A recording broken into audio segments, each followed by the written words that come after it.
விஜய் வந்து கரூர் வர்றதுக்காக அவர் கொடுத்த அந்த கோரிக்கை மனு அது தொடர்பாக நயினார் நாகேந்திரன் அவர்கள் ஃபர்ஸ்ட் என்ன சொன்னார் அப்படிங்கிறத நீங்கள் பார்க்கணும். 41 பேர் அடிச்சு கொண்டாங்க, மிதிச்சு கொண்டாங்க. அதே மாதிரி அவரையும் யாராவது ஏதாவது பண்ணிடக்கூடாதுனால தான் பாதுகாப்பு கேட்டு கொடுத்துருக்காங்க. 41 பேரை வந்து அடித்து கொண்டாங்க, மிதித்து கொண்டாங்க.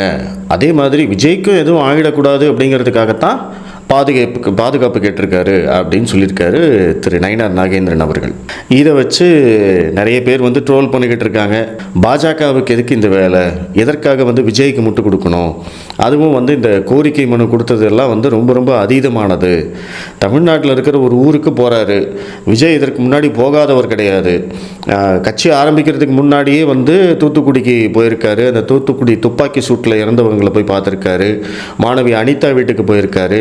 இப்போ சமீபத்தில் கூட அஜித்குமார் மரணம், அந்த மரணத்துக்கு பிறகு, அதாவது ஒரு கட்சியெல்லாம் ஆரம்பித்ததுக்கு அப்புறமும் அஜித்குமார் மரணம் நடந்த அவங்க வீட்டுக்கு போயிட்டு அவங்க வீட்டில் வந்து நிவாரணம் கொடுத்துருக்காரு.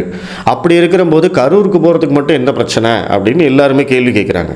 ஆனால் நயினார் நாகேந்திரன் அவர்கள் கொஞ்சம் கூட பொறுப்பே இல்லாமல் 41 பேரை அடித்து கொண்டு இருக்காங்க, விதிச்சு கொண்டு இருக்காங்க அப்படின்னு ஒரு ஸ்டேட்மெண்ட் சொல்கிறார். இதில் வந்து அவர் பயன்படுத்தக்கூடிய வார்த்தைகள் வந்து சர்ச்சைக்குரியவை. ஏன்னா அடித்து கொண்டு இருக்காங்க, விதித்து கொண்டு இருக்காங்க அப்படிங்கிறது எல்லாமே வந்து அது சதி செயல், கொலை செயல் அப்படின்னு வருது. நம்ம இங்கே எல்லாருமே சொல்லிக்கிட்டு இருக்கிறது வந்து இந்த விவகாரம், அதாவது கரூர் துயர சம்பவம் அப்படிங்கிறது வந்து ஒரு விபத்து அப்படின்னு தான் சொல்லிக்கிட்டு இருக்காங்க. அதில் சதி இருக்கா, உண்மையிலேயே வந்து திமுக காரங்க ஏதாவது பண்ணியிருக்காங்களா அப்படிங்கிறது எல்லாமே வந்து நம்மளுக்கு விசாரணை முடிஞ்சதுக்கப்புறம் தான் தெரியும். அதற்கு முன்னாடி விஜயுடைய அந்த சந்தேகத்தை வந்து பாஜக மாநில தலைவர் பிரதிபலிப்பது அப்படிங்கிறது வந்து ரொம்ப ரொம்ப மோசமான ஒரு முன்னுதாரணம்.